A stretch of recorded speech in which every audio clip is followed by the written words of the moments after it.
After a long weekend of speech and debate, what do you like to do? Personally, me and my friends love to play some games, whether that be Uno, Jenga, or maybe even some War. We just love to play silly little board games, card games, whatever we please. Let's take a look at Jenga, probably one of our favorites. Suspense is crazy. Watching the tower wobble from side to side, maybe watching it crash, that's really the highlight of my week. It's not maybe placing an extemp, it's not maybe placing an LD, it's playing Uno with my friends, playing Jenga with my friends, maybe playing some other card games with my friends. But looking back to Jenga, my favorite, that tower wobbling and crashing is very similar to, let's say, the Democratic Party. They're on that wobbling phase. They're not crashing, they're really wobbling. Will they topple or will they adopt a new strategy? So let's ask today's question. Will the Democratic Party see a significant change in national leadership with Trump's next term? My answer to this is yes, and we'll explore this through my three areas of analysis, which are first, the generational shift, second, policy recalibration, and lastly, reevaluation of strategy.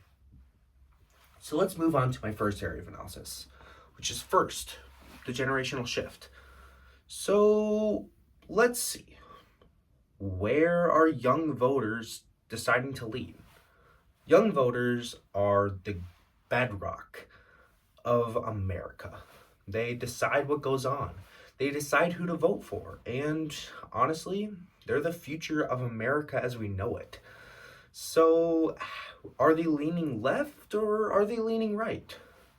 According to Pew Research Center in April of this year, young voters tend to lean more left, which we can see that this is due to a variety of causes.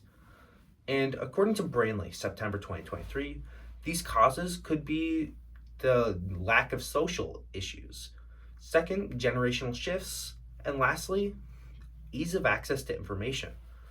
So we can see that with these outstanding social issues we have right now, who's going to step in? That would be the Democrats. So let's take a look at our tower right now. We have the ground set up, but we don't really have the middle. So this leads me to my second area of analysis, which is policy recalibration. So when you lose a round of debate, what do you do? Do you go and sit in a corner and cry? Although that may have happened to me. Or do you go and fight, make some new cards, and adopt a new strategy? Personally, what the Democratic Party should do in this scenario is adopt that new strategy. So we can see that with the tower wobbling right now, they need to adopt a new policies. They need to recalibrate their policies. So according to The Hill, as of 5 days ago, Democrats are surprisingly using a pro-Trump stance, supporting his cabinet picks and supporting his goals. This is very strange, as we can see the left leaning into the right, maybe the right leaning to the left a little bit. It's hard to say. But why are they doing this? The Nation, November 2024, states that unless young voters see you as a generational and transformational leader, they'll vote Trump or they'll vote Republican. So what the Democrats need to do is adopt a new leader, because we've been dealing with Obama, Clinton, and Biden, and Kamala Harris for the last few decades. And overall, we need to adopt this new leader. So right now we got the middle of the tower solved. Now it's just at the top. So this leads me into my third area of analysis, which is reevaluation of strategy. So, looking back, reforming policies and reevaluating strategy, what's the difference? Policies could be such as changing your stance on climate change, but strategy, it's your propaganda. It's how you get these voters on your side. What did Kamala Harris do from that was different from past generations? According to Time Magazine, September of 2024, Kamala Harris made a TikTok account called Kamala HQ that went pretty viral. And whether that be through making phenomenons or providing context, that account did massively well and swayed a lot of people to her side, as we can see that she's a transformative and generational leader in the ways that she conducts. So, reevaluating the strategy, that is the top piece of the Jenga tower. And honestly, that's how we need to go about things. We need to rebuild the whole tower, not just one section at a time. How we do this?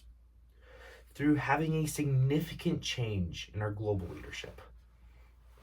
So, looking back at today's question, will the Democratic Party see a significant change in national leadership with Donald Trump's second term? The answer to this is yes, because overall we can see there's a generational shift happening now, leading more voters to go blue, turn left. Second, we can see that we need a policy recalibration, in the sense that we need to change the way we're doing things to gain back the trust of the voters. And lastly, we see that we need to reevaluate our strategy. Whether that be posting funny internet memes on TikTok, maybe making a new Instagram page, we need to reevaluate the way we do things. So now that we've got this full tower built, the last thing we need to do is see that significant change. And honestly, that brings an answer of yes, we will see this huge change. Thank you.